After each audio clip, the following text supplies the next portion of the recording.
ओम शांति। आज 31 मई 2024 की साकार मधुर महावाक्य है। आज शुक्रिया दिवस है, तो शुक्रिया दिवस पर सबसे पहले परमात्मा पिता को शुक्रिया करेंगे। बाबा आपका बहुत बहुत शुक्रिया। इस शरीर को शुक्रिया करेंगे, प्रकृति के पांचों तत्व को शुक्रिया करेंगे और सभी आत्माओं को दिल से शुक्रिया करेंगे। तो आज के मधुर महावाक्य में बाबा बोले, मीठे बच्चे, बाप आए हैं कांटों को फूल बनाने। सबसे बड़ा कांटा है दे अभिमान, इससे ही सब विकार आते हैं, इसलिए देही अभिमानी बनो। कल के मधुर महावाक्य में भी बाबा क्या बोले थे? आत्म अभिमानी रहो, है ना। और आज क्या बोल रहे हैं बाबा? कि बाप आए हैं कांटों को फूल बनाने। सबसे बड़ा कांटा है दे अभिमान, इससे ही सब विकार आते हैं, इसलिए देही अभिमानी बनो। प्रश्न है, भक्तों ने बाप के किस कर्तव्य को ना समझने के कारण सर्वव्यापी कह दिया है? उत्तर है, बाप बहुरूपी है। जहाँ आवश्यकता होती है सेकंड में किसी भी बच्चे में प्रवेश कर सामने वाली आत्मा का कल्याण कर देते हैं, भक्तों को साक्षात्कार करा देते हैं। वह सर्वव्यापी नहीं, लेकिन बहुत तीखा रॉकेट है। बाप को आने जाने में देरी नहीं लगती। इस बात को न समझने के कारण भक्त लोग सर्वव्यापी कह देते हैं। ओम शांति। यह है छोटा सा गुलशन, ह्यूमन गुलशन। बगीचे में तुम जाओ तो उसमें पुराने झाड़ भी होते हैं, किस्म किस्म के। कहाँ मुखड़ियाँ पंखुड़ियाँ भी होती हैं, कहाँ आधी खिली हुई मुखड़ियाँ भी होती हैं, पंखुड़ियाँ। यह भी है बगीचा, यह भी बगीचा है ना। अब यह तो बच्चे जानते हैं कि यहाँ आते हैं कांटों से फूल बनाने। श्रीमत से हम कांटे से फूल बन रहे हैं। कांटे जंगल के हैं, फूल बगीचे में होते हैं। बगीचा है स्वर्ग, जंगल है नर्क। बगीचा है स्वर्ग, जंगल है नर्क। बाप भी समझाते हैं कि यह है पतित कांटों का जंगल, वह है फूलों का बगीचा। फूलों का बगीचा था, वह अभी फिर कांटों का जंगल बना है। दे अभिमान है सबसे बड़ा कांटा, उसके बाद फिर सब विकार आते हैं। वहाँ तो तुम देही अभिमानी रहते हो, आत्मा में ज्ञान रहता है। अभी हमारी आयु पूरी होती है, अब हम यह पुराना शरीर छोड़ दूसरा जा कर लेंगे। तो यह बाबा कहाँ की बातें कर रहे हैं? स्वर्ग की बातें कर रहे हैं, सतयुग की बातें कर रहे हैं कि वहाँ आत्मा में ज्ञान रहता है कि अभी हम पुराना शरीर छोड़ दूसरा लेंगे। अब हमारी आयु पूरी होती है, साक्षात्कार होता है, हम गर्भमाल में जाकर विराजमान होंगे, फिर मुखड़ी बनकर मुखड़ी से फूल बनेंगे। यह आत्मा को ज्ञान है। सृष्टि चक्र कैसे फिरता है यह ज्ञान नहीं है। सिर्फ यह ज्ञान रहता है कि यह शरीर पुराना है, इसको अब बदलना है। अंदर में खुशी रहती है। कलयुगी दुनिया की कोई भी रस्म आदि वहाँ होती नहीं, यहाँ होती है लोक लाज कुल की मर्यादा। फ़र्क है ना। वहाँ की मर्यादा को सत्य मर्यादा कहा जाता है, यहाँ तो है असत्य मर्यादा। सृष्टि तो है ना, बाप आते ही हैं। जबकि आसुरी संप्रदाय है, उसमें ही दैवी संप्रदाय की जब स्थापना हो जाती है तब विनाश होता है। तो जरूर आसुरी संप्रदाय है, उसमें ही दैवी गुण वाली संप्रदाय स्थापन हो रही है। यह भी समझाया है, योग बल से तुम्हारे जन्म जन्मांतर पाप नष्ट होते हैं।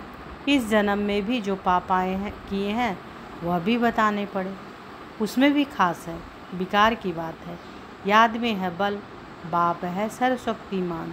तुम जानते हो जो सर्व का बाप है उनके साथ योग लगाने से पाप भस्म होते हैं। यह लक्ष्मी नारायण सर्वशक्तिमान है ना। सारी सृष्टि पर इनका राज्य है, वह है नई दुनिया, वह है ही नई दुनिया। तो बाबा क्या कह रहे हैं कि यह भी समझाया है कि योग बल से तुम्हारे जन्म जन्मांतर के पाप नष्ट होते हैं। इस जन्म में भी जो पाप किए हैं वह भी बताना पड़े। उसमें भी खास है विकार की बात। याद में है बल, बाप है सर्वशक्तिमान, तुम जानते हो। जो सर्व का बाप है उनके साथ योग लगाने से पाप भस्म होते हैं। यह लक्ष्मी नारायण सर्वशक्तिमान है ना, सारी सृष्टि पर इनका राज्य है। वह है ही नई दुनिया, हर चीज़ नई। अब तो ज़मीन की कालराठी हो गई है।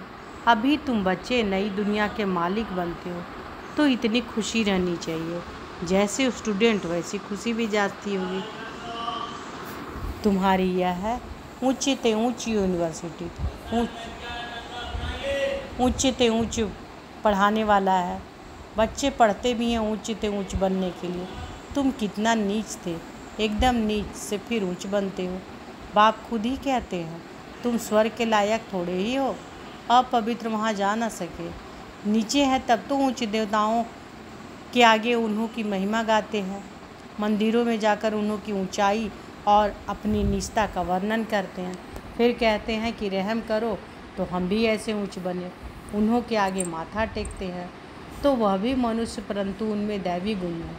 मंदिर में जाते हैं, उन्हों की पूजा करते हैं कि हम भी उन्हों जैसा बने। यह कोई को पता नहीं कि उन्हों को ऐसा किसने बनाया।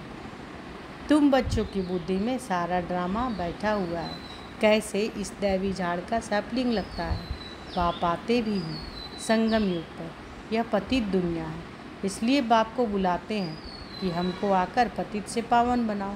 अभी तुम पावन होने के लिए पुरुषार्थ करते हो, बाकी सब हिसाब किताब चुक कर चले जाएंगे शांति धाम। मन मनाक भाव का मंत्र है मुख्य, जो तुमको बाप देते हैं। गुरु लोग तो ढेर के ढेर है, कितने मंत्र देते हैं। बाप का है एक ही मंत्र।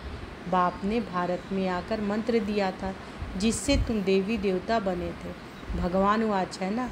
वो लोग भल श्लोक आदि कहते हैं परंतु अर्थ कुछ भी नहीं समझते। तुम अर्थ समझा सकते हो। कुंभ के मेले में जाते हैं, वहाँ भी तुम सबको समझा सकते हो। यह है पति दुनिया नर्क। सतयुग पावन दुनिया थी जिसको ही स्वर्ग कहा जाता है। पति दुनिया में कोई पावन हो न सके।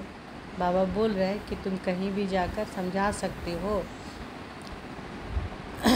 कुंभ के मेले में जाते हो, वहाँ भी तुम सबको समझा सकते हो कि यह है पतित दुनिया नर्क। सतयुग पावन दुनिया थी जिसको ही स्वर्ग कहा जाता है। पतित दुनिया में कोई पावन हो न सके। मनुष्य गंगा स्नान कर कर पावन हो न सके। मनुष्य गंगा स्नान कर पावन होने के लिए जाते हैं, क्योंकि समझते हैं कि शरीर को ही पावन बनाना है। आत्मा तो सदैव पावन ही है ही। आत्मा सो परमात्मा कह देते हैं। तुम लिख भी सकते हो, आत्मा पवित्र होगी ज्ञान स्नान से, ना कि पानी के स्नान से। तो आत्मा कैसे पवित्र होगी? ज्ञान स्नान से, पानी से नहीं। पानी का स्नान तो रोज़ करते रहते हैं। जो भी नदियाँ हैं उनमें रोज़ स्नान करते रहते हैं, पानी भी वही पीते हैं। अब पानी ही सब कुछ किया जाता है, अब पानी से ही सब कुछ किया जाता है। बातें कितनी सहज है, परंतु किसी की भी बुद्धि में आती नहीं है। ज्ञान से ही सद्गति होती है सेकंड में।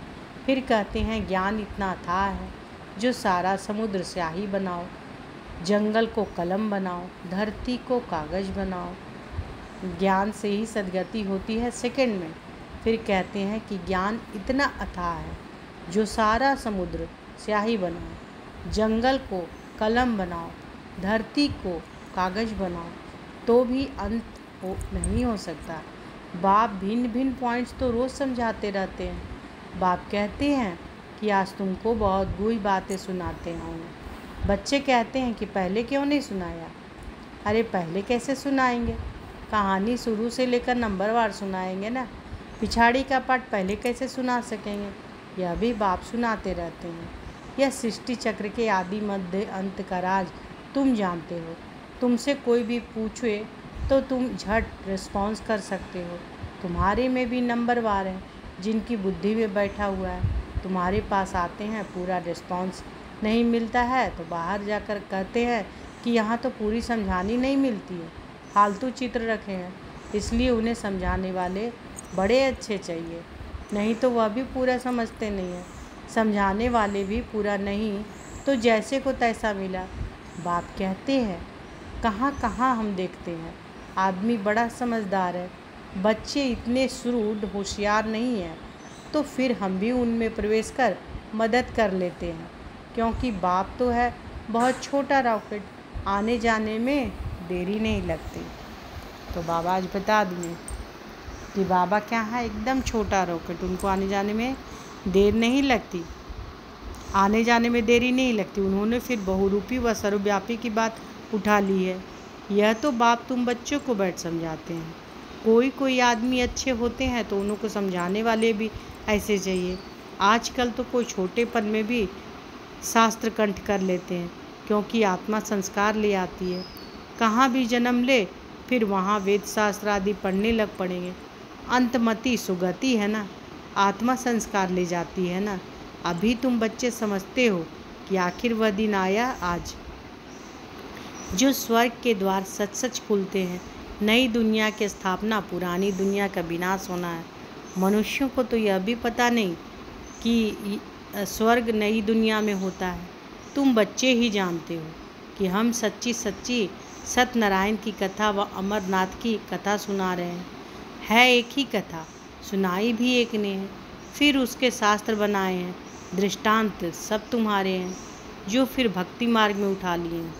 तो संगम पर बाप ही आकर सब बातें समझाते हैं। यह बड़ा भारी बेहद का खेल है। इसमें पहले है सतयुग त्रेता राम राज्य, फिर होता है रावण राज्य। यह ड्रामा बना हुआ है। इसको अनादि अविनाशी कहा जाता है। हम सब आत्माएं हैं, यह ज्ञान कोई को है नहीं जो तुमको बाप ने ज्ञान दिया है। जो भी आत्माएं हैं उन्हों का पाठ ड्रामा में नूंदा हुआ है। जिस समय जिसका जो पाठ होगा उसी समय आएंगे, वृद्धि को पाते रहेंगे। बच्चों के लिए बहुत मुख्य बात है पतित से पावन बनाना। बुलाते भी हैं, हे पतित पावन आओ, बच्चे ही बुलाते हैं।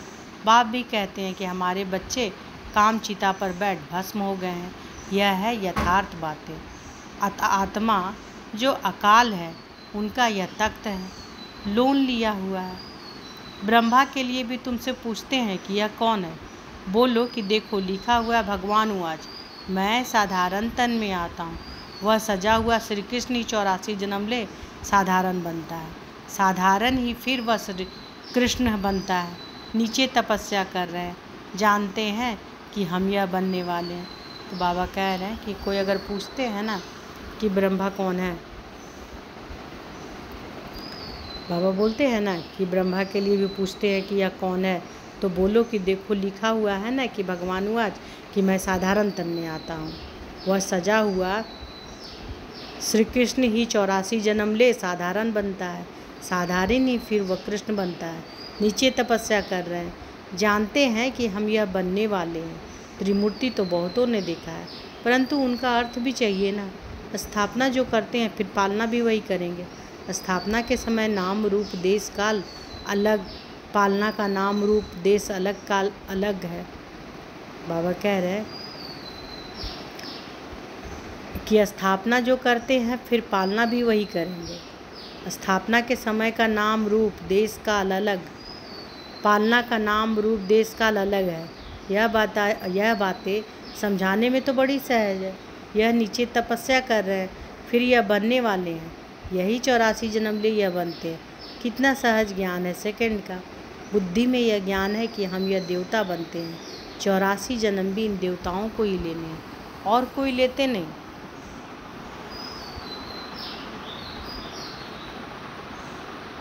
बाबा कहते हैं कि 84 जन्म भी इन देवताओं को ही लेने हैं, और कोई लेते हैं क्या? नहीं। 84 का राज भी बच्चों को समझा दिया है। देवताएं ही हैं जो पहले पहले आते हैं। खिलौना होता है ना मछलियों का, मछली ऐसे नीचे आती है फिर ऊपर चढ़ती है, वह भी जैसे सीढ़ी है। भ्रमरी, कछुए आदि के जो मिसाल दिए जाते हैं वह सब इस समय के हैं। भ्रमरी में भी देखो कितना अकल है। मनुष्य अपने को बहुत अक्लमंद समझते हैं, परंतु बाप कहते हैं भ्रमरी जितना भी अकल नहीं है। सर पुरानी खाल छोड़कर नई ले लेते हैं। बच्चों को कितना समझदार बनाया जाता है, समझदार और लायक। आत्मा अपवित्र होने के कारण लायक नहीं है, तो उनको पवित्र बनाए लायक बनाया जाता है। यह है ही लायक दुनिया। यह तो एक बाप का ही काम है जो इस सारी सृष्टि का हेल से हेविन बनाते हैं। हेविन क्या होता है यह मनुष्यों को पता नहीं। हेविन कहा जाता है देवी देवताओं की राजधानी को। सतयुग में है देवी देवताओं का राज। तुम समझते हो सतयुग नई दुनिया में हम ही राजभाग्य करते थे। 84 जन्म भी हमने ही लिया होगा। कितना बार राज्य लिया है फिर गंवाया, यह भी तुम जानते हो। राम मत से तुमने राज्य लिया है, रावण मत से राज्य गंवाया। अभी फिर ऊपर चढ़ने के लिए तुमको राम मत मिलती है, गिरने लिए नहीं मिलती है। समझाते तो बहुत अच्छी तरह से हैं, परंतु भक्ति मार्ग में की बुद्धि बड़ी मुश्किल चेंज होती है। भक्ति मार्ग का सो बहुत है, वह है दुबन दलदल, एकदम गले तक उसमें डूब पड़ते हैं। जब सभी का अंत होता है तब मैं आता हूँ, सभी को ज्ञान से पार ले जाता हूँ। मैं आकर इन बच्चों द्वारा कार्य कराता हूँ। बाबा के साथ सर्विस करने वाले तुम ब्राह्मण ही हो जिनको खुदाई खिदमतगार कहा जाता है। तो आज हम लोग को बाबा टाइटल क्या दे रहे हैं, खुदाई खिदमतगार। यह सबसे अच्छे से अच्छी खिदमत है। बच्चों को श्रीमत मिलती है कि ऐसे ऐसे करो, फिर उनसे छांट कर निकलेंगे। यह भी नई बात नहीं है, कल पहले भी जितने देवी देवता निकले थे वही निकलेंगे। ड्रामा में नूंद है, तुमको सिर्फ पैगाम पहुंचाना है बहुत सहज। तुम जानते हो कि भगवान आते ही हैं कल्प के संगम पर, जबकि भक्ति फुल फोर्स में है। बाप आकर सबको ले जाते हैं। तुम पर अभी बृहस्पति की दशा है, तुम स्वर्ग में जाते फिर पढ़ाई में नंबरवार होते हैं। कोई पर मंगल की दशा, कोई पर राहु की दशा बैठती है। अच्छा, मीठे मीठे सिकिल दे बच्चों प्रति माता पिता बाप दादा का याद प्यार और गुड मॉर्निंग। रूहानी बाप की रूहानी बच्चों को नमस्ते। हम रूहानी बच्चों की रूहानी माता पिता बाप दादा को याद प्यार, गुड मॉर्निंग और नमस्ते नमस्ते नमस्ते। शुक्रिया बाबा, शुक्रिया। धारणा के लिए मुख्य सार पहला है, लायक और समझदार बनने के लिए पवित्र बनना है। सारी दुनिया का हेल से हेविन बनाने के लिए बाप के साथ सर्विस करनी है। खुदाई खिदमतगार बनना है। लायक और समझदार बनने के लिए पवित्र बनना है। सारी दुनिया को हेल से हेविन बनाने के लिए बाप के साथ सर्विस करनी है। खुदाई खिदमतगार बनना है। दूसरा, कलयुगी दुनिया की रस्म रिवाज, लोक लाज, कुल की मर्यादा छोड़ सत्य मर्यादाओं को पालन करना है। दैवी गुण संपन्न बन दैवी संप्रदाय की स्थापना करनी है। आज बाबा वरदान दिए हैं, अपवित्रता का अंश, आलस्य और अलबेलेपन का त्याग करने वाले संपूर्ण निर्विकारी भव। अपवित्रता का अंश, आलस्य और अलबेलेपन का त्याग करने वाले संपूर्ण निर्विकारी भव। दिनचर्या के कोई भी कर्म के नीचे ऊपर होना, आलस्य में आना या अलबेला होना, यह विकार का अंश है जिसका प्रभाव पूजनीय बनने पर पड़ता है। यदि आप अमृत वेले स्वयं को जागृत स्थिति में अनुभव नहीं करते, मजबूरी व सुस्ती से बैठते हो, तो पुजारी भी मजबूरी व सुस्ती से पूजा करेंगे। तो आलस्य व अलबेलेपन का भी त्याग कर दो, तब संपूर्ण निर्विकारी बन सकेंगे। स्लोगन है, सेवा भले करो लेकिन व्यर्थ खर्च नहीं करो। सेवा भले करो लेकिन व्यर्थ खर्च नहीं करो।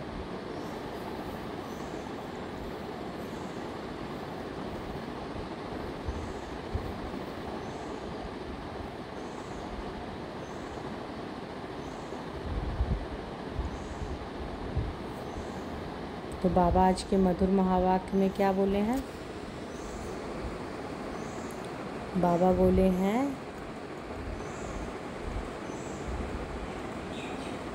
कि बाप आए हैं कांटों को फूल बनाने। सबसे बड़ा कांटा है कौन सा? सबसे बड़ा कांटा है देह अभिमान। इसमें ही सब विकार आते हैं, इसलिए देही अभिमानी बनो। और शुक्रिया दिवस पर सभी को दिल से शुक्रिया करना है।